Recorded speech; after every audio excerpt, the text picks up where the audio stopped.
अवकाळी आला तर वाचाल, अन्यथा नगरचे तापमान नाकी नऊ आणणार. पारा 40शी पार.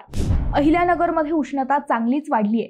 नगरचा पारा 40 अंशावर गेल्याने नागरिकांचा घाम झालाय. रस्ते ओस पडू लागलेत. दरम्यान अवकाळी पाऊस आला तर पारा घसरण्याची शक्यता आहे, अन्यथा पारा 40 अंशाच्या पुढे जाईल असे तज्ज्ञांनी सांगितले. वाढत्या उष्णतेमुळे बाष्पीभवनाच्या प्रक्रियेलाही वेग आला आहे. त्यामुळे काही भागात पावसाचा शिडकावा होण्याचा अंदाज आहे. नगरचा पारा मात्र 38 ते 39 अंशावर गेला आहे. त्यामुळे दिवसभर उष्णतेची तीव्रता पाहायला मिळत आहे. दरम्यान पावसाचा इशारा अहिल्यानगर जिल्ह्यात नसल्याने आणखी 2 दिवसात तापमान 40 अंशाच्या पुढे जाईल असे तज्ज्ञांनी सांगितले.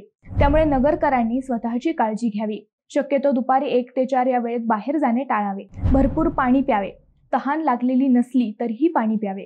लिंबू सरबत, ताक, नारळ पाणी, उसाचा रस यांचे सेवन करावे. सुती, पेस्टल कलरचे सैलसर कपडे घालावेत. स्कार्फ, गॉगल यांचा वापर करावा. मुले, ज्येष्ठ आणि आजारी लोकांनी 11 ते 5 बाहेर जाणे टाळावे असे आवाहन तज्ज्ञांनी केले आहे.